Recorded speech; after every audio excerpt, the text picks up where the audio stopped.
ने ये कबूल किया है कि उसने शव की 35 नहीं बल्कि 18 से 20 टुकड़े किए थे। यानी अब तक आफताब पुलिस से झूठ कह रहा था और वो सबको गुमराह करने की कोशिश में था। हालांकि पुलिस उससे सख्ती से पूछताछ कर रही है ताकि हत्याकांड से जुड़ा एक एक राज सामने आ सके, क्योंकि कई ऐसे सवाल अब भी इस हत्याकांड से जुड़े हुए हैं जिनका जवाब अब तक पुलिस के पास नहीं है।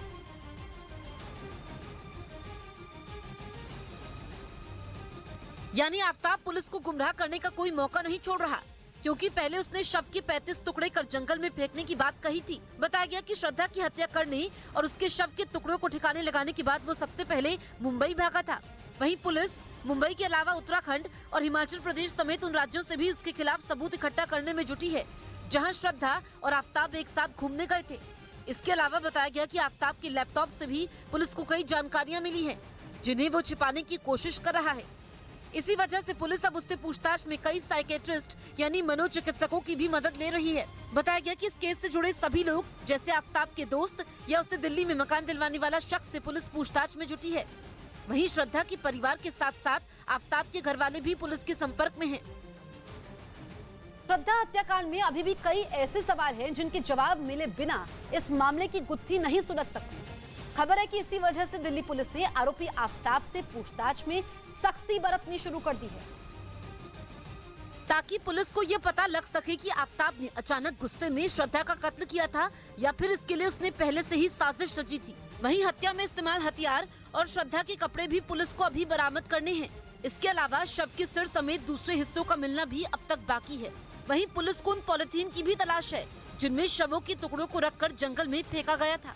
जांच में ये भी पता लगाना जरूरी है कि क्या आफताब लिव इन रिलेशन से उब चुका था या उसने किसी और के साथ दोस्ती बढ़ा ली थी, जिसकी वजह से श्रद्धा और उसके बीच झगड़े होते थे। जांच टीम को इस बात का भी अंदेशा है कि हत्या करने के बाद आफताब ने शव के टुकड़े करने और उन टुकड़ों को ठिकाने लगाने में किसी और की मदद ली थी। यानी पुलिस हर उस सबूत को इकट्ठा करने में जुटी है जिन्हें आरोपी आफताब ने या तो नष्ट कर दिया था या फिर कहीं छिपा दिया। दिल्ली की मेहरौली में हुई श्रद्धा हत्याकांड में आरोपी आफताब को कल दिल्ली के साकेत कोर्ट में पेश किया गया। कोर्ट ने उसकी पुलिस कस्टडी को 5 दिन और बढ़ा दिया है। उसे वीडियो कॉन्फ्रेंसिंग के जरिए पेश किया गया था। इस बीच साकेत कोर्ट में जबरदस्त विरोध देखने को मिला। वकीलों की भीड़ ने श्रद्धा की हत्या के आरोपी आफताब को फांसी देने की मांग की। साकेत कोर्ट में काफी देर तक गहमागहमी मची रही। वकील विरोध करते रहे। इस बीच दिल्ली के महिपालपुर में विश्व हिंदू परिषद ने कैंडल मार्च निकाला और श्रद्धा के हत्यारे को फांसी देने की मांग की। महिपालपुर के अलावा भी कई इलाकों में कैंडल मार्च निकाला गया। वहीं उत्तर प्रदेश के अलीगढ़ में भी विरोध प्रदर्शन हुआ। लव जिहाद की घटनाओं के विरोध में करनी सेना ने प्रदर्शन किया।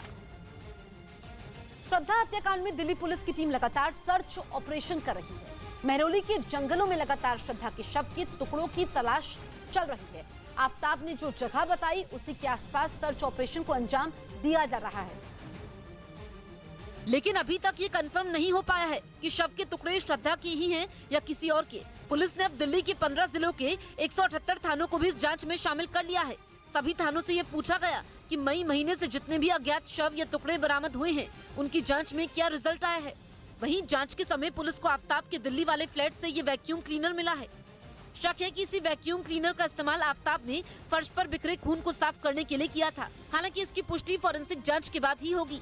इस वैक्यूम क्लीनर का इस्तेमाल वो साफ सफाई के अलावा भी क्या श्रद्धा की बॉडी से जो बॉडी को जब चॉप किया उसके बाद क्या किसी तरीके से सबूत मिटाने के लिए उसका इस्तेमाल में लाया गया। इस बीच दिल्ली पुलिस को आरोपी आफताब के नार्को टेस्ट की भी मंजूरी मिल गई है।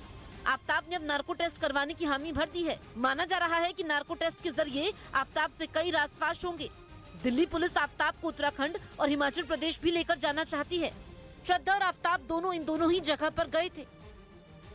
उधर दावा किया गया कि खैरसौन में रूसी सैनिकों ने वहां के लोगों और यूक्रेन के सैनिकों के साथ बर्बरता की। यूक्रेन के अधिकारियों ने 63 शव भी बरामद किए जिनके शरीर पर टॉर्चर के निशान मिलने का दावा किया गया। यूक्रेन के अधिकारियों ने बताया कि खैरसौन से रूसी सैनिकों के जाने के बाद ये शुरुआती जांच है। दावा है कि आगे और भी खौफनाक तस्वीरें सामने आ सकती हैं। इस वक्त की की बड़ी खबर, मुंबई पुणे एक्सप्रेसवे पर बड़ा सड़क हादसा हो गया। 2 गाड़ियों की टक्कर में 5 लोगों की मौत हो गई है। बड़ी खबर मुंबई पुणे एक्सप्रेसवे पर हादसे से जुड़ी हुई। यहां पर रफ्तार का कहर देखने को मिला। 2 गाड़ियों की जोरदार टक्कर होती है जिसमें 5 लोगों की जान चली गई है, 3 घायल हुए हैं। रफ्तार इतनी तेज थी कि गाड़ियों के ड्राइवर को संभलने का मौका नहीं मिला। गाड़ी बेकाबू हो जाती है और आमने सामने की जोरदार टक्कर में 5 लोगों की जान चली गई है जबकि 3 लोग घायल हैं।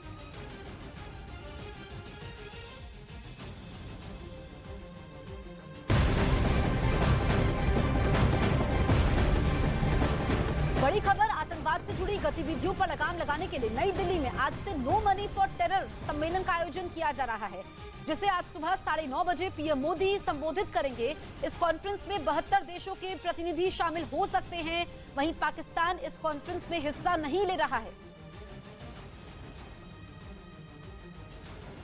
तो नो मनी फॉर टेरर ये कॉन्फ्रेंस सुबह 9:30 बजे होने वाली है। वीडियो कॉन्फ्रेंस के जरिए अब पीएम मोदी इसे संबोधित करेंगे और क्या क्या बातें वो कहते हैं वो अहम हो जाती है, लेकिन सबसे अहम बात कि पाकिस्तान इसमें शामिल नहीं है।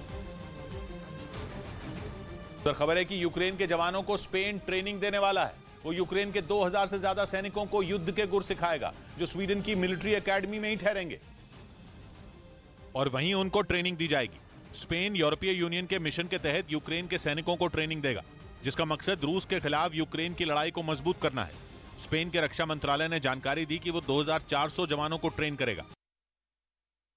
इस बीच राजस्थान के पाली जिले में लूट की हैरान करने वाली वारदात हो गई, जिसमें महज 50 सेकंड में लुटेरों ने पिस्तौल की नोक पर बैंक लूट लिया और फरार होने में कामयाब हो गए। दोनों लुटेरे हेलमेट पहनकर बैंक में घुसे थे, जोर जोर से चिल्लाने लगे और पिस्तौल दिखाकर बैंक के कर्मचारियों को धमकाने लगे और हाथ पीछे करने की चेतावनी दी। दोनों में से एक के पास पिस्तौल थी जबकि दूसरे के पास धारदार हथियार। लुटेरे बैंक में बेखौफ होकर कर्मचारियों को धमकाते रहे। इस बीच ब्रांच में केवल 5 ही लोग मौजूद थे। एक लुटेरे ने सभी कर्मचारियों को पिस्तौल दिखाकर डरा दिया था और दूसरा बैंक में रखे रुपयों को बैग में भर रहा था। थोड़ी ही देर में दोनों ने बैंक से 3 लाख रुपए कैश लेकर पिस्तौल दिखाते हुए फरार हुए। बैंक में लगे सीसीटीवी कैमरे में लूट की ये वारदात रिकॉर्ड हो गई। महज 50 सेकंड में दोनों लुटेरे बैंक से 3 लाख कैश लूटकर गायब हो गए। बताया गया कि दोनों आरोपियों ने हेलमेट भी लगाया हुआ था और चेहरे पर नकाब भी लगाया हुआ था ताकि उनकी पहचान न हो पाए। लूट की ये घटना पाली जिले के जार्डन के एसबीआई बैंक के ब्रांच में हुई है। दावा किया गया कि अमेरिका के शक्तिशाली मल्टीपल रॉकेट लॉन्चर सिस्टम हाइमार्स को रूस डिकोड करने में जुटा है। ऐसा इसलिए क्योंकि जंग की शुरुआत से ही यह पुतिन की सेना के लिए सिरदर्द बना हुआ है और युद्ध में यूक्रेन की सबसे बड़ी ताकत बनकर उभरा है। यूरेशियन टाइम्स वेबसाइट ने दावा किया कि रूस अब इससे दागी जाने वाली मिसाइलों की जांच में लगा है ताकि इससे बेहतर मिसाइल बनाकर यूक्रेन और अमेरिका को सबक सिखा सके। जानकारी के मुताबिक रूस हाइमार्स के सटीक निशाना लगाने की तकनीक को समझने की कोशिश में है, जिसका इस्तेमाल वो अपने मिसाइल सिस्टम में करना चाहता है। वहीं रूस के हाथ हाइमार्स की मिसाइल लगते ही अमेरिका और यूक्रेन की चिंता बढ़ गई, जिसके बाद दावा यह किया गया कि रूस तक हाइमार्स पहुंचाने का काम किसी तीसरे देश ने किया, जिसे डिकोड कर वो इसकी कमजोरी का पता लगाने में जुट गया ताकि यूक्रेन के वार को बेअसर किया जा सके। दावा है कि वो हाइमार्स के उन हिस्सों के बारे में जानकारी जुटाना चाहता है जहां वार करने से उसका निशाना बिगाड़ा जा सके। यानी कुल मिलाकर रूस की कोशिश हाइमार्स को यूक्रेन के इलाके में ही बर्बाद कर ऐसी तबाही मचाने की है जिससे वो दहल उठे। अमेरिका की फ्लोरिडा की एक स्पेस कंपनी ने फ्लोटिंग स्पेसपोर्ट के जरिए अंतरिक्ष में पर्यटकों को गुब्बारे की सवारी करवाने की तैयारी कर ली है, जिसके लिए इस कंपनी ने लॉस एंजलिस से एक खास जहाज खरीदने का प्लान बनाया है। और इसके साथ ही स्पेस कंपनी ने एक एनिमेटेड वीडियो जारी किया जिसके जरिए ये दिखाया गया कि पर्यटकों को अंतरिक्ष में गुब्बारे की सैर करवाई जाएगी। बताया गया कि कंपनी ने 2024 में यानी अगले 2 साल बाद इसे शुरू करने का लक्ष्य रखा है। खबर है कि अंतरिक्ष की सैर करने वाले सैलानियों को बड़ी रकम भी खर्च करनी होगी। स्पेस कंपनी के मुताबिक एक यात्री को $125,000 यानी भारतीय रुपए में 1 करोड़ से ज्यादा पैसे चुकाने होंगे। बीच खबर है कि रूसी सेना तक ईरान के घातक ड्रोन पहुंचाए जाने के रूट का पर्दाफाश हो गया। पश्चिमी मीडिया ने दावा किया कि ईरान ने यात्री विमानों के जरिए रूस को शाहिद 136 ड्रोन की सप्लाई की थी, जिनकी मदद से अक्टूबर की शुरुआत में पुतिन की सेना ने कीव में कोहराम मचा दिया था। उसने यूक्रेन के पावर प्लांट तबाह किए और तुर्की के बारकताश TB2 ड्रोन को धूल चटाई। पिछले 1.5 महीने से ईरान के आत्मघाती ड्रोन यूक्रेन की जंग का रुख पलट रहे हैं। रूस की सेना बड़े पैमाने पर ईरान के ड्रोन का इस्तेमाल कर रही है। ऐसे में सवाल उठ रहे थे कि इतनी बड़ी संख्या में आखिर ईरान के ड्रोन रूसी सेना के पास कैसे पहुंचे, जिसका जवाब पश्चिमी मीडिया की एक रिपोर्ट ने दिया और दावा किया कि ईरान ने पुराने हो चुके 4 बोइंग 747 यात्री विमानों के जरिए रूस तक ये ड्रोन पहुंचाए, जिसके लिए इन विमानों ने पिछले कुछ महीनों में 70 बार रूस के लिए उड़ान भरी और उन्हें वहां के हवाई अड्डों पर बने रूसी सेना के ठिकानों पर देखा गया। खबर है कि इन्हीं विमानों की मदद से ईरान जल्द ही रूस को ड्रोन के साथ ही मिसाइलों की भी बड़ी खेप भेजने की तैयारी में जुटा है। और कहा जा रहा है कि पुतिन की सेना भी ईरान की इन मिसाइलों का बेसब्री से इंतजार कर रही है, क्योंकि पश्चिमी मीडिया यह दावा कर चुका है कि रूसी फौज के पास मिसाइलों की भारी किल्लत है और इसीलिए वो पिछले कुछ हफ्तों से मिसाइलें दागने के बजाय आत्मघाती ड्रोन का इस्तेमाल कर रहे हैं। लेकिन अब ईरान के ड्रोन ही नहीं बल्कि ईरान की मिसाइलें भी इस जंग में इस्तेमाल होंगी। खबर है कि ईरान की 2 मिसाइलें ऐसी हैं जिन्हें रूस भेजे जाने की तैयारी हो चुकी है। पहली है फतेह 110। ये ऐसी मिसाइल है जो जमीन से जमीन पर वार करती है और छोटी दूरी पर निशाना साधने में बेजोड़ है। ईरान की फौज भी फतेह 110 मिसाइल का इस्तेमाल कर रही है, जबकि दूसरी मिसाइल का नाम है जुल्फकार। ये लंबी दूरी तक निशाना साधने में माहिर है। ऊपर से मिसाइल में लगे सेंसर ऐसे हैं कि किसी भी रडार के लिए इसे पकड़ना मुश्किल है। मतलब ये कि एक बार ये मिसाइल दाग दी गई तो इससे बचना मुश्किल ही नहीं नामुमकिन भी हो सकता है। इसीलिए ईरान की मिसाइलों के पहुंचने से पहले ही यूक्रेन की फौज में दहशत बढ़ने की खबर है। कहा जा रहा है कि ज़ेलेंस्की ने अमेरिका पर दबाव बढ़ाना शुरू कर दिया ताकि किसी भी तरह जल्द से जल्द यूक्रेन को इन मिसाइलों को हवा में मार गिराने के लिए आधुनिक एयर डिफेंस सिस्टम मिल सके। यूक्रेन को लगता है कि एयर डिफेंस सिस्टम की मदद से वो रूस के वार को नाकाम कर सकता है। दूसरी तरफ ईरान पर दबाव बनाने की कोशिशें भी नए सिरे से शुरू हो गईं। और ईरान ने ये पहली बार मान लिया है कि उसने रूस को ड्रोन सप्लाई किए थे। लेकिन ईरान ने दलील दी कि उसने जंग शुरू होने से पहले रूस को ये ड्रोन पहुंचाए थे, जबकि पश्चिमी मीडिया ने दावा किया कि ईरान ने अगस्त के महीने में हजारों की संख्या में रूस को ड्रोन सप्लाई किए थे और इससे पहले भी रूस के कार्गो प्लेन ईरान से ड्रोन का बड़ा जखीरा ला चुके थे।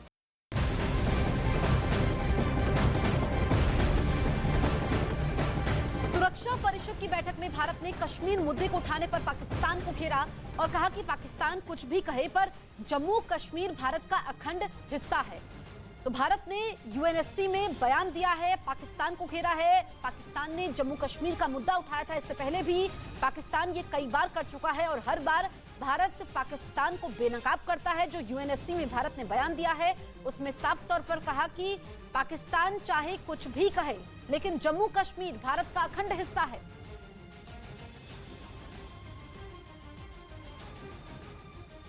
खबर है कि यूक्रेन में मार गिराए गए ईरान के ड्रोन की जांच में इस बात की पुष्टि हो गई कि उसमें अमेरिका और इजराइल के पुर्जे लगे थे। इस बात का दावा पश्चिमी मीडिया ने यूक्रेन की एक जांच रिपोर्ट के हवाले से किया।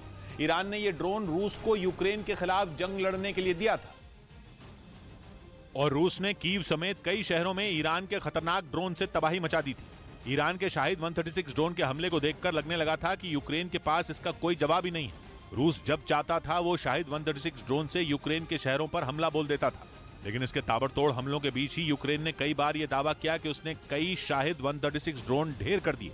और इसी के बाद ये खबर आई थी कि ईरान के ड्रोन में अमेरिका और इजराइल के उपकरण लगे हुए हैं। लेकिन अब दावा किया गया कि यूक्रेन की जांच रिपोर्ट में इस बात की पुष्टि हो गई। दावा है कि ईरान के ड्रोन में सिर्फ अमेरिका और इजराइल ही नहीं बल्कि जापान और दूसरे कई देशों के उपकरणों का भी इस्तेमाल किया गया।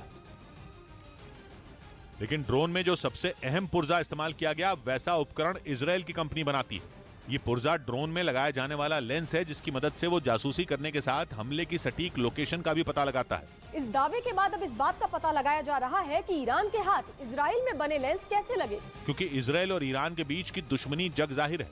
ऐसे में माना जा रहा है कि लेंस बनाने वाली कंपनी का हाथ इसके पीछे हो सकता है। हालांकि इस खबर के सामने आने के बाद ये चर्चा भी तेज हो गई कि यूक्रेन को उसी ड्रोन ने परेशान किया जिसमें उसके मददगार अमेरिका के भी उपकरण का इस्तेमाल किया गया।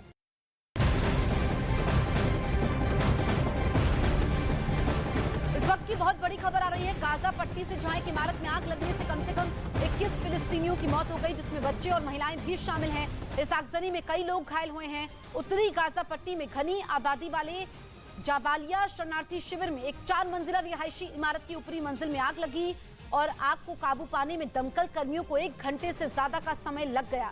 तो तस्वीरें आप देख सकते हैं, रिहायशी इमारत की बताई जा रही है गाजा पट्टी में जहां पर आग लगी। इसमें महिलाओं और बच्चों समेत कई लोगों की मौत हुई है। आग काफी भीषण थी, 21 लोगों की जान चली गई जिनको कुछ समझने का मौका ही नहीं मिला और वो मौत की नींद सो गए। आग पर काबू पाने के लिए दमकल कर्मियों को कड़ी मशक्कत करनी पड़ी। लगभग 1 घंटे बाद आग पर काबू पाया गया। पश्चिमी मीडिया ने दावा किया कि यूक्रेन की सेना अब लुहांस्क पर बड़ा हमला करने की तैयारी में है ताकि खैरसॉन की तरह वहां से भी रूसी सेना को खदेड़ा जा सके। 30 सितंबर को पुतिन ने लुहांस्क, डोनेस्क, खैरसॉन और जापोरिजिया को रूस में मिला लिया था। लेकिन इसके बाद भी इन प्रांतों में यूक्रेन की सेना ने पुतिन की फौज के आगे घुटने नहीं टेके। सबसे पहले जेलेंस्की के सैनिकों ने खैरसॉन को पुतिन के चंगुल से छुड़ाने के लिए वहां ताबड़तोड़ हमले किए। कई दिनों तक चली भीषण जंग के बाद यूक्रेन की सेना ने वहां के कई इलाकों को रूस से छीन लिया। दावा किया गया कि पश्चिमी देशों से मिले हथियारों से यूक्रेन ने इतने जोरदार हमले किए कि रूसी सेना के पैर ही उखड़ गए। पश्चिमी मीडिया का दावा है कि खैरसॉन में रूसी फौज के पिछड़ने के बाद पुतिन ने वहां से अपने सैनिकों को निकल जाने का आदेश दे दिया, जिसके बाद जेलेंस्की की सेना ने खैरसॉन के एक बड़े हिस्से पर कब्जा कर लिया। और अब खबर है कि खैरसॉन की तरह ही लुहांस्क को भी पुतिन के कब्जे से छुड़ाने के लिए यूक्रेन ने अपनी तैयारियों को धार देना शुरू कर दिया है। और दावा किया जा रहा है कि रूसी सेना पर प्रहार करने के लिए यूक्रेन की फौज वहां भारी संख्या में ताकतवर टैंकों को तैनात कर रही है। इसके अलावा ड्रोन और मिसाइलों से भी हमले करने की प्लानिंग की जा रही है ताकि पुतिन की सेना को संभलने का मौका ही न मिले। असल में खैरसॉन में जीत हासिल करने के बाद यूक्रेन के सैनिकों के हौसले बुलंद हैं। वो दुगने जोश के साथ लुहांस्क को भी रूस से छीनने के लिए अपनी पूरी ताकत से जुटे हैं। पश्चिमी मीडिया के मुताबिक रूसी सैनिकों के खैरसॉन से वापस जाने के बाद यूक्रेन को वहां हथियारों का जखीरा मिला है, जिसका इस्तेमाल यूक्रेन के सैनिक रूस के ही खिलाफ करने की तैयारी में है। मतलब ये कि खैरसॉन के हाथ से निकलने के बाद रूस के लिए लुहांस्क को बचाना सबसे बड़ी चुनौती है। दावा तो ये तक किया जा रहा है कि लुहांस्क में मौजूद रूसी सेना को खदेड़ने के लिए यूक्रेन बड़े ड्रोन हमले की प्लानिंग भी कर चुका है। और अगर खैरसॉन की तरह लुहांस्क को भी यूक्रेन ने रूस से छीन लिया तो ये पुतिन के लिए बड़ा झटका होगा। पश्चिमी मीडिया का दावा है कि यूक्रेन जंग में रूसी सेना लगातार पिछड़ती जा रही है और यूक्रेन की सेना का पलड़ा भारी होता जा रहा है, क्योंकि कुछ रोज पहले ही यूक्रेन ने लुहांस्क में रूसी सैनिकों के सरेंडर करने का दावा किया था। सबूत के तौर पर उसने बाकायदा एक वीडियो भी जारी किया था जिसमें रूसी सैनिकों के हाथ बंधे हुए नजर आए थे। दावा किया गया कि रूस ने नए भर्ती किए गए इन सैनिकों को लुहांस्क में तैनात किया था, लेकिन यूक्रेन की सेना ने जोरदार हमले कर इन्हें सरेंडर करने के लिए मजबूर कर दिया। यूक्रेन का दावा है कि रूस अब इतना बौखला गया है कि लुहांस्क में पुलों को तबाह करने में जुटा है। यही नहीं, वो बारूदी सुरंगें भी बिछाने में लगा है ताकि यूक्रेन की सेना को आगे बढ़ने से रोका जा सके। पश्चिमी मीडिया का दावा है कि जापोरिजिया और डोनेस्क में भी यूक्रेन ने रूस की हालत खस्ता कर दी है। बताया यह भी जा रहा है कि लुहांस्क में जीत हासिल करने के बाद यूक्रेन की सेना जापोरिजिया और डोनेस्क की तरफ कूच कर जाएगी। इधर मध्य प्रदेश के सतना में बच्चा चोरी के शक में एक आदमी को अस्पताल के बाहर पेड़ से बांधकर परिवार वालों ने सजा दी, जिसका वीडियो भी सामने आया। वीडियो में एक आदमी पेड़ से बंधा हुआ दिखा। अस्पताल परिसर के बाहर बड़े से पेड़ के नीचे लोहे की चेन से आदमी को बांधा गया था। इस बीच आदमी हाथ जोड़कर बैठा दिखा, जिसके थोड़ी देर बाद आदमी से दंड बैठक भी करवाई गई और फिर जाकर लोगों ने उसको छोड़ा, जिसके बाद आदमी अस्पताल से बाहर की तरफ तेजी से भागता नजर आया। असल में ये नजारा सतना के जिला अस्पताल के बाहर का बताया गया, जहाँ से इस आदमी को कुछ लोगों ने बच्चा चोरी के शक में पकड़ा था, जिसके बाद अस्पताल में मौजूद लोगों ने पहले इस आदमी की पिटाई की, फिर उसको लोहे की चेन से पेड़ के पास बांध दिया। इस बीच आदमी हाथ जोड़ता और माफी मांगता दिखा, जिसके बाद लोगों ने आदमी से दंड बैठक करवाकर उसे छोड़ा। यूक्रेन की जंग में पहले तुर्की के बारख्ताश और अब ईरान के शाहिद ड्रोन का दम देखने के बाद चीन ने ड्रोन का काम तमाम करने वाला हथियार बना लिया। वो भी ऐसा हथियार जिसे किसी विस्फोटक की जरूरत नहीं, बल्कि वो लेजर से ही ड्रोन को जलाकर राख कर सकता है। यानी ड्रोन का ऐसा किलर जो बिना किसी धमाके के चुपके से ही शिकार कर ले और दुश्मन की कमर तोड़कर रख दे। अपने एक एयर शो में चीन ने LW-30 laser defence weapon system को दुनिया के सामने पेश किया। बताया गया कि चीन का ये एंटी ड्रोन सिस्टम तेज भी है और किफायती भी। उसका एक वार महज $2 यानी भारतीय रुपयों में महज 163 रुपए का पड़ता है। और तो और बाकी एयर डिफेंस सिस्टम के मुकाबले चीन का ये लेजर सिस्टम कई टारगेट पर एक साथ और सटीक निशाना साध सकता है। जंग में ड्रोन के बढ़ते इस्तेमाल को देखते हुए कई देश laser based anti drone system बना रहे हैं। इजराइल भी इसे बना चुका है और हाल ही में ब्रिटेन ने भी अपनी लेजर कैनन का टेस्ट किया है। ईरान में प्रदर्शन के समय आगजनी और हिंसा थमने का नाम नहीं ले रही। 63 दिनों से जारी हिजाब के खिलाफ प्रदर्शन में प्रदर्शनकारियों ने कई शहरों में आगजनी की है। ईरान की राजधानी तेहरान में प्रदर्शनकारियों ने एक बैंक को आग के हवाले कर दिए, तो यहाँ पर प्रदर्शनकारी रुकने का नाम नहीं ले रहे हैं। पिछले 63 दिनों से ईरान में इसी तरीके से लोग सड़कों पर है, आगजनी कर रहे हैं हिजाब के खिलाफ। और इसमें बड़ी बात यह है कि कई शहरों में आगजनी की गई है, जिसमें एक बैंक को भी फूंका गया है। तेहरान में बैंक में आग लगाई गई है और पुलिस इन प्रदर्शनकारियों को काबू करने में नाकाम साबित हो रही है। तो तेहरान से तस्वीरें आप देख सकते हैं, आगजनी और हिंसा लगातार वहां पर जारी है। पश्चिमी मीडिया ने दावा किया कि चीन से मुकाबला करने के लिए ताइवान ने भी अपनी तैयारियों को धार देनी शुरू कर दी। कुछ रोज पहले ही शी जिनपिंग ने अपनी सेना को युद्ध के लिए तैयार रहने का आदेश दिया था, जिसके बाद यह दावा किया जा रहा है कि चीन ताइवान पर किसी भी वक्त हमला कर सकता है। अगस्त में नैन्सी पेलोसी के ताइवान दौरे के बाद से ही चीन आग बबूला है। ताइवान को डराने के लिए उसने कई हफ्तों तक मिलिट्री ड्रिल भी की। इस दौरान चीन ने इतनी मिसाइलें दागी जिसे देखकर ऐसा लगा जैसे कोई जंग छिड़ी हो। चीन की कोशिश यह है कि जंग से पहले ही उसके हथियारों के डर से ताइवान सरेंडर कर दे। लेकिन शी जिनपिंग की परेशानी ये है कि ताइवान पर कब्जा करने के लिए उसे अमेरिका से उलझना पड़ेगा, क्योंकि अमेरिका कई बार यह ऐलान कर चुका है कि अगर चीन ने ताइवान पर हमला किया तो उसे गंभीर नतीजे भुगतने होंगे। मतलब यह कि ताइवान के आगे अमेरिका ढाल बनकर खड़ा है। इसी वजह से ताइवान चीन के हर पैंतरे का करारा जवाब भी दे रहा है। और अब खबर है कि चीन को धूल चटाने के लिए ताइवान ने अपनी तैयारियां तेज कर दी। मतलब ये कि अगर जंग हुई तो ताइवान भी चीन पर जवाबी हमले के लिए तैयार है। इस बीच चीनी सेना को चित करने के लिए ताइवान ने हेलीकॉप्टर की तरह दिखने वाले ड्रोन का परीक्षण किया, जो युद्ध होने पर दुश्मनों पर निगरानी रखने के साथ उन्हें तबाह करने की भी ताकत रखता है। एक रिपोर्ट के मुताबिक हेलीकॉप्टर जैसा दिखने वाला ये ड्रोन दुश्मन की सटीक लोकेशन का पता लगाने के लिए 60 मिनट तक हवा में रह सकता है। जमीन से सीधे उड़ान भरने वाले इस ड्रोन को 30 किलोमीटर की दूरी तक रिमोट से कंट्रोल किया जा सकता है। ताइवान का दावा है कि इस एंटी रेडिएशन ड्रोन की मारक क्षमता 1000 किलोमीटर से ज्यादा है और ये 5 घंटे से ज्यादा समय तक हवा में रह सकता है। इसके अलावा ताइवान ने एंटी रेडिएशन ड्रोन का भी प्रदर्शन किया, जिसे दुश्मन पर आत्मघाती हमले के लिए डिजाइन किया गया है। यही नहीं, ताइवान थेंगयान नाम का एक और ड्रोन तैयार कर चुका है, जो अमेरिका के MQ-9 रीपर की तरह ही 24 घंटे तक हवा में रह सकता है। मतलब ये कि चीन को सबक सिखाने के लिए ताइवान पूरी तरह तैयार है।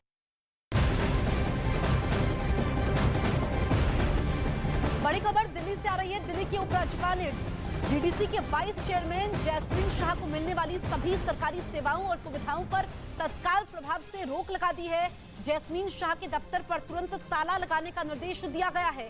इसके साथ ही उपराज्यपाल ने मुख्यमंत्री केजरीवाल से कहा है कि वो जैस्मीन शाह को पद से हटाए। तो इस वक्त की ब्रेकिंग न्यूज हम आपको बता रहे हैं दिल्ली से, जहां पर उपराज्यपाल ने डीडीसी के वाइस चेयरमैन जैस्मीन शाह को मिलने वाली सभी सरकारी सेवाओं और सुविधाओं पर तत्काल प्रभाव से रोक लगा दिया है। मेरे सहयोगी मानव इस वक्त फोन लाइन पर मौजूद है। मानव, इसके पीछे वजह क्या बताई जा रही है? जसवीर, देखिए, Jasmine Shah dialogue and development commission उसके वाइस चेयरपर्सन है और ये पद एक दिल्ली सरकार के मंत्री के पद के बराबर होता है। और जैस्मीन शाह को दिल्ली सरकार की वो सारी सुविधाएं मिल रही थी जो बाकी मंत्रियों को मिलती हैं, जो दिल्ली के बाकी 7 मंत्री हैं उनको मिलती है। तो उपराज्यपाल की तरफ से एक शो कॉज नोटिस जारी किया गया था बीते महीने, जिसमें यह कहा गया था कि आप अपने सरकारी पद का इस्तेमाल, अपने दफ्तर का इस्तेमाल पार्टी के प्रवक्ता के तौर पर भी कर रहे हैं, क्योंकि लगातार जैस्मीन शाह मीडिया में बात करते हैं, वो डिबेट शोज में बैठते हैं। तो इसको लेकर आपत्ति जताई गई थी उपराज्यपाल कार्यालय की तरफ से कि आप 7 दिनों के भीतर हमें जवाब दीजिए कि आप पर कार्रवाई क्यों न की जाए। तो इसी सिलसिले में अब तकरीबन 1 महीने के बाद से अब ये आदेश जारी किया गया है कि जैस्मीन शाह जिस दफ्तर पर बैठते हैं, जिन गाड़ियों का इस्तेमाल करते हैं, जो मैन पावर यूज करते हैं, उनके आसपास जो कर्मचारी रहते हैं, उन सभी को मना किया जाए कि वो जैस्मीन शाह के लिए काम न करें और उनका दफ्तर उस पर ताला लगा दिया जाए। और मुख्यमंत्री केजरीवाल को ये कहा है, क्योंकि एक मंत्री के ओहदे पर है, बिल्कुल उनको पद से हटाने के लिए भी कहा है। मानव, आप नजर बनाए रखिए, आगे भी हम आपसे अपडेट लेंगे।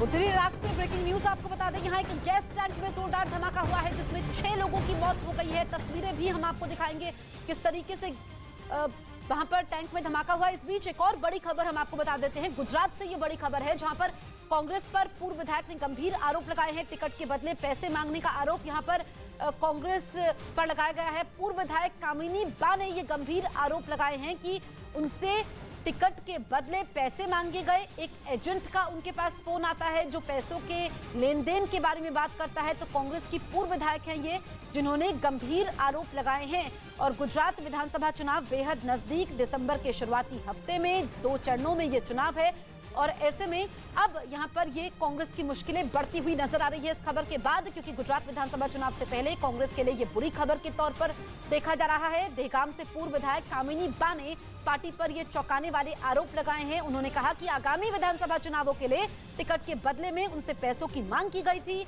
उन्होंने ये भी दावा किया कि उनके पास एक एजेंट का फोन आया था जो टिकट के बदले पैसे मांग रहा था।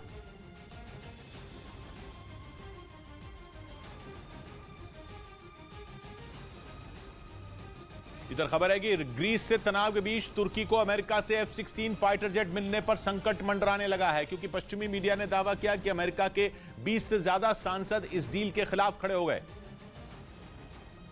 जबकि तुर्की ये उम्मीद लगाए बैठा था कि अमेरिका से एडवांस्ड F-16 लड़ाकू विमान मिलने पर उसके लिए भूमध्य सागर में ग्रीस पर नकेल कसना आसान हो जाएगा, क्योंकि F-16 के वाइपर वर्जन को दुश्मनों का काल माना जाता है। और खबर है कि पिछले दिनों इंडोनेशिया में हुई G20 देशों की बैठक के दौरान अमेरिका ने तुर्की को इस डील पर बात आगे बढ़ाने का भरोसा भी दिया था, जिसके लिए अमेरिका के राष्ट्रपति बाइडेन ने तुर्की के राष्ट्रपति से मुलाकात भी की थी। लेकिन इससे पहले कि डील अंजाम तक पहुंच पाती, अमेरिका में ही इसका विरोध तेज हो गया और वहां के 20 से ज्यादा सांसदों ने अमेरिकी संसद को चिट्ठी लिखकर किसी भी कीमत पर इस सौदे पर रोक लगाने की मांग कर दी, जिसके लिए तुर्की की ग्रीस के साथ जारी तनातनी को सबसे बड़ी वजह बताया गया। और आशंका जताई गई कि अमेरिका का F-16 फाइटर जेट 2 नेटो देशों के बीच जंग भड़का सकता है, क्योंकि भूमध्य सागर के टापुओं पर हक के मुद्दे पर दोनों देशों के बीच जारी तनाव जंग की कगार तक पहुंच चुका है। और हाल के महीनों में ग्रीस पर दबाव बनाने के लिए तुर्की ने कई बार मिलिट्री ड्रिल के जरिए अपनी हवाई ताकत का प्रदर्शन भी किया। डील का विरोध कर रहे अमेरिकी सांसदों का आरोप है कि तुर्की ने मिलिट्री ड्रिल में अपने पास पहले से मौजूद F-16 लड़ाकू विमानों को भी शामिल किया था और अकेले सितंबर के महीने में तुर्की के 16 F-16 फाइटर जेट 110 बार ग्रीस की हवाई सीमा में दाखिल हुए। और इसीलिए डील को आगे बढ़ाने के लिए बाइडेन के सामने ये शर्त रखी गई कि वो अमेरिकी संसद को गारंटी दे कि तुर्की F-16 फाइटर जेट का इस्तेमाल ग्रीस के खिलाफ नहीं करेगा। हालांकि ये पहला मौका नहीं है जब अमेरिका में तुर्की को F-16 बेचे जाने का विरोध हुआ है। इससे पहले भी अमेरिका के 50 से ज्यादा सांसद इस सौदे पर सख्त ऐतराज जता चुके हैं और माना जा रहा है कि अब तुर्की को भी ये अंदेशा हो चुका है कि फिलहाल F-16 के सौदे पर बात आगे बढ़ना मुश्किल है, इसीलिए उसने कुर्द लड़ाकों के बहाने अमेरिका को धमकाना शुरू कर दिया और इसके लिए पिछले दिनों इस्तांबुल में हुए हमलों को मुद्दा बनाया, जिनकी वजह से हुए धमाकों की आवाज से पूरा शहर दहल उठा था। इस्तांबुल में कुछ ही दिनों के अंदर 2 बार हमलों के बाद तुर्की की सरकार का पारा 7वें आसमान पर पहुंच गया। तुर्की ने इन हमलों के लिए कुर्द लड़ाकों को जिम्मेदार ठहराया। उसने आरोप लगाया कि अमेरिका कुर्द लड़ाकों के साथ है और साजिश रचने में उनकी मदद कर रहा है। इसके साथ ही उसने ये भी साफ कर दिया कि कुर्द लड़ाकों का खात्मा करने के लिए वो किसी भी ताकतवर देश से दुश्मनी मोल ले सकता है, फिर चाहे वो नेटो में उसका सहयोगी अमेरिका ही क्यों ना हो। मध्य प्रदेश के खरगोन में प्रशासन ने बड़ी कार्रवाई करते हुए अवैध रूप से बने पेट्रोल पंप समेत 4 गोडाउन को जमींदोज कर दिया।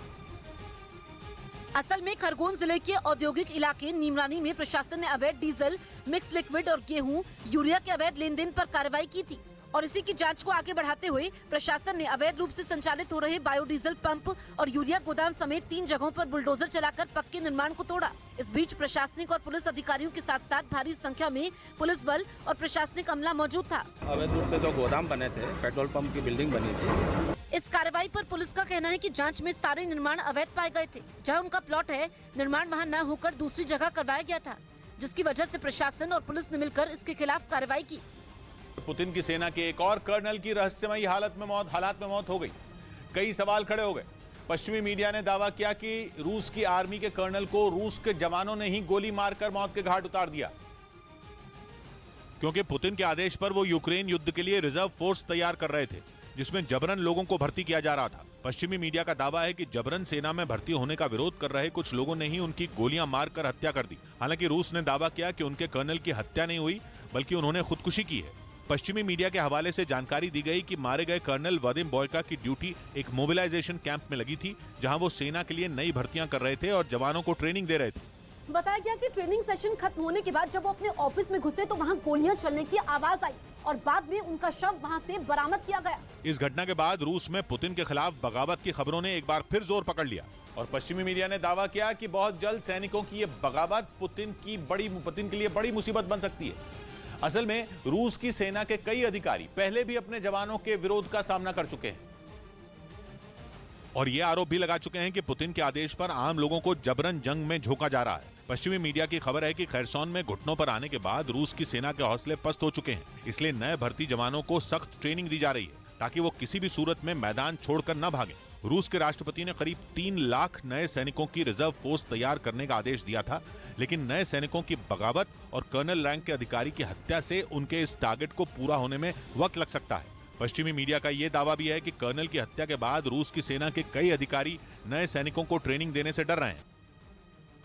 मध्य प्रदेश के देवास में पुलिस ने ताबड़तोड़ कार्रवाई की और रेप के आरोपी की अवैध दुकान पर बुलडोजर चला दिया। मध्य प्रदेश के देवास में पुलिस ने ताबड़तोड़ कार्रवाई करते हुए रेप के आरोपी की अवैध दुकान को ढहा दिया। दरअसल पुलिस को आरोपी के खिलाफ एक शिकायत मिली, जिसमें महिला ने आरोपी पर रेप का आरोप लगाया, साथ ही रिपोर्ट दर्ज करवाने पर जान से मारने की धमकी की बात कही।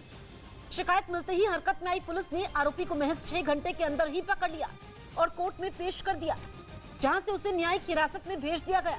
कई गंभीर धाराओं में मामला दर्ज करने के बाद जब पुलिस को उसकी दुकान की जानकारी मिली तो पता चला कि आरोपी की दुकान अतिक्रमण में आ रही है। ऐसे में पुलिस ने कार्रवाई करते हुए उसकी मोबाइल की दुकान पर बुलडोजर चला दिया। नगर पंचायत सीएमओ से सर्वे कराया तो वह अवैध अतिक्रमण में होना पाया गया। पुलिस का कहना है कि ऐसी वारदातों में लिप्त आरोपियों को बख्शा नहीं जाएगा और उनके खिलाफ सख्त से सख्त कार्रवाई की जाएगी। उधर खरसौन में एक पुल को तबाह करने का वीडियो सामने आया। बताया गया कि हार से बौखलाए रूस के सैनिकों ने लौटते वक्त उसे उड़ा दिया, जिसकी वजह से पुल 2 जगह टूटा हुआ नजर आया। हमला इतना जबरदस्त था कि पुल के टुकड़े हो गए। बीच के हिस्से का मलबा नदी में गिरा हुआ दिखाई दिया।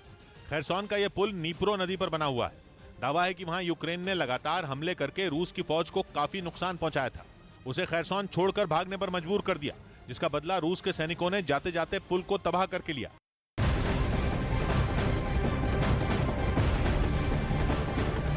बड़ी खबर अमेरिका के न्यूयॉर्क से आ रही है। पश्चिमी न्यूयॉर्क में हो रही भारी बर्फबारी की वजह से वहां की प्रशासन ने इमरजेंसी का ऐलान कर दिया है। पिछले कई घंटों से वहां लगातार बर्फबारी हो रही है, जिससे सड़कों पर कई फीट तक बर्फ जम चुकी है। इन बेहद मुश्किल हालात को देखते हुए प्रशासन को ये फैसला लेना पड़ा। वहीं मौसम विभाग का अनुमान है कि पश्चिमी न्यूयॉर्क में रविवार तक करीब 4 फीट तक बर्फबारी हो सकती है। न्यूयॉर्क के अलावा ओहियो और मिशिगन में भी मौसम खराब है, जिसका असर सड़कों के साथ साथ हवाई यात्रा पर भी पड़ा है। पुतिन के वफादार रमजान कादिरव को यूक्रेन में मोस्ट वांटेड घोषित कर दिया गया। यूक्रेन ने कादिरव पर खरसौन के लोगों पर कहर बरपाने का आरोप लगाया और 8 महीने से यूक्रेन में युद्ध लड़ रहे चेचन कमांडर रमजान कादिरव को मोस्ट वांटेड घोषित कर दिया। मतलब यह कि यूक्रेन की सिक्योरिटी सर्विस यूनिट एसबीयू को रमजान कादिरव की तलाश है। वो कादिरव को इस तरीके से ढूंढ रही है मानो यूक्रेन के लिए चेचन कमांडर का मिलना जंग जीतने से कम नहीं। क्योंकि ज़ेलेंस्की ये बात अच्छे तरीके से जानते हैं कि कादिरव इस युद्ध की बेहद अहम कड़ी है और वो जंग को अलग दिशा में मोड़ने के लिए काफी हैं। इसलिए चेचन कमांडर यूक्रेन के टारगेट पर हैं और यही वजह है कि ज़ेलेंस्की ऐसा कोई मौका नहीं खोना चाहते कि युद्ध में उन्हें कोई बड़ा नुकसान हो और उनकी एक गलती इतनी भारी पड़ जाए कि पुतिन जश्न मनाए और ज़ेलेंस्की को मुंह की खानी पड़े। माना जा रहा है कि यूक्रेन ने कादिरव को ऐसे समय में मोस्ट वांटेड घोषित किया जब खूंखार कमांडर रमजान कादिरव ने इंतकाम लेने का ऐलान कर दिया। कादिरव का यह गुस्सा यूक्रेन की उस स्ट्राइक के बाद फूट पड़ा जिसमें कादिरव के 40 लड़ाकों को यूक्रेन की सेना ने मौत की नींद सुला दिया था। वो लोग ज़ेलेंस्की की फौज की मिसाइलों का शिकार बन गए थे। खरसौन में कादिरव के ठिकाने पर ज़ेलेंस्की के जवानों ने इतनी मिसाइलें बरसाई थीं कि उनके लड़ाकों को भागने तक का मौका नहीं मिला और तब ये दावा किया गया कि मिसाइलों की ताबड़तोड़ मार से 40 से ज्यादा चेचन लड़ाकों की मौत हो गई। जो बच गए थे वो भी बुरे हाल में दिखाई दिए और माना जा रहा है कि अपने लड़ाकों का ऐसा हाल देखकर कादिरव का खून खौल गया था। ये मंजर देखकर उन्होंने यूक्रेन को दुनिया के नक्शे से मिटा देने की कस्में खा ली। गुस्से की आग में जल रहे कादिरव ने ज़ेलेंस्की से सबसे बड़ा बदला लेने की धमकी दे दी और माना जा रहा है कि रमजान कादिरव की इस धमकी के बाद यूक्रेन दहशत में आ गया है, क्योंकि कादिरव का इतिहास सबसे खूंखार रहा है और अब लगने लगा है कि आने वाले दिनों में ही कादिरव कुछ ऐसा करेंगे जो यूक्रेन के लिए बर्बादी ला सकता है। क्योंकि पहले भी यूक्रेन के अलग अलग शहरों के साथ कीव पर ताबड़तोड़ हमलों में कादिरव के लड़ाकों ने रूसी सेना की मदद की थी। उनके दम पर ही एक के बाद एक मिसाइलों को रूस ने यूक्रेन पर दागा था और देखते ही देखते पूरे कीव की तस्वीर बदल गई थी। अब एक बार फिर यूक्रेन पर वही खतरा मंडराने लगा है, क्योंकि खबर है कि कादिरव यूक्रेन की जंग का रूस की जीत के साथ दी एंड करने के मिशन पर चल पड़े हैं। कादिरव पहले भी ये कह चुके हैं कि भले ही यूक्रेन के साथ पूरी दुनिया खड़ी हो जाए, लेकिन यूक्रेन ज्यादा वक्त तक रूस के आगे नहीं टिक पाएगा। और तो और कुछ रोज पहले ही उन्होंने पुतिन को यह सलाह दी थी कि जंग को खत्म करने के लिए वो यूक्रेन पर हमला कर दें, ताकि ज़ेलेंस्की को एक तगड़ा झटका लगे और वो घुटने टेक दें। इसलिए यूक्रेन के लिए जंग में कादिरव सबसे बड़े विलन बनकर उभरे हैं, जिन्हें उसने मोस्ट वांटेड घोषित कर दिया और उनकी तलाश में यूक्रेन की सिक्योरिटी सर्विस यूनिट जुट गई। राजस्थान से आए बाघ ने मध्य प्रदेश के मुरैना में आतंक मचा दिया, जिससे लोगों में दहशत फैल गई और लोगों का घरों से निकलना भी मुश्किल हो गया।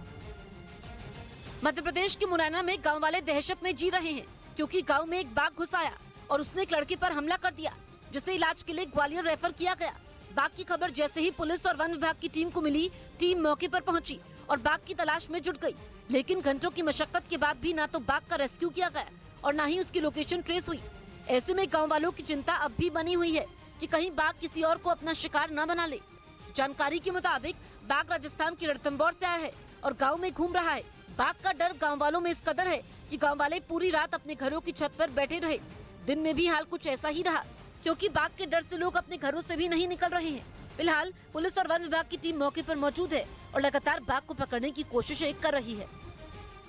रूस को एक और झटका लगा, उसे और बेलारूस को अंतर्राष्ट्रीय पैरालंपिक कमेटी से निलंबित कर दिया गया। यानी अब दोनों ही देश पैरालंपिक खेलों में हिस्सा नहीं ले पाएंगे। यूक्रेन के खिलाफ जंग की वजह से आईपीसी यानी अंतर्राष्ट्रीय पैरालंपिक कमेटी ने रूस को निलंबित किया। वहीं बेलारूस पर जंग में उसका साथ देने की वजह से कार्रवाई हुई। रूस के खिलाफ आए प्रस्ताव पर 64 में 39 देशों ने सहमति जताई, जबकि बेलारूस के विरोध में 54 में 45 देशों ने साथ दिया। अमेरिका की अंतरिक्ष एजेंसी नासा ने एक वीडियो जारी किया जिसमें रूस के 2 अंतरिक्ष यात्री इंटरनेशनल स्पेस स्टेशन में चहलकदमी करते दिखाई दिए। रूसी स्पेस एजेंसी वहां लैब बनाने पर काम कर रही है, जिसके लिए रूस के 2 अंतरिक्ष यात्री इंटरनेशनल स्पेस स्टेशन में अपने काम में जुटे दिखे। उन्होंने काफी देर तक अंतरिक्ष में चहलकदमी की। खबर है कि रूस जिस लैब को बनाने में जुटा है, उसका मकसद इंटरनेशनल स्पेस स्टेशन में पहुंचने वाले अंतरिक्ष यात्रियों की सुविधाओं को बढ़ाना है। बताया गया इंटरनेशनल स्पेस स्टेशन में इस साल 10 बार अंतरिक्ष यात्री चहलकदमी कर चुके हैं। इस स्टेशन की स्थापना 1998 में नासा, रूस की स्पेस एजेंसी रोस्कोमोस और कनाडा की अंतरिक्ष एजेंसी ने मिलकर की थी। ब्रिटेन के अखबार डेली मेल ने दावा किया कि पुतिन अब खूंखार अपराधियों को अपनी सेना में भर्ती करने वाले हैं, जिसके बदले में वो उनकी सजा माफ करने के लिए भी तैयार हैं। पुतिन के इस खतरनाक प्लान का पर्दाफाश एक वीडियो के जरिए हुआ, जिसमें वैगनर ग्रुप का एक कमांडर जेल में बंद अपराधियों को रूस के लिए लड़ने का ऑफर देता सुनाई पड़ा। Нам нужны только те, кто उверен в себе, что он хочет воевать. दावा है कि पुतिन ने ऐसे 35,000 लोगों को अपनी सेना में शामिल किया है जो रूस के लिए मरने मारने पर उतारू हों। इनमें खास तौर पर रूस की जेल में बंद कैदी, पागल खाने में भर्ती लोग और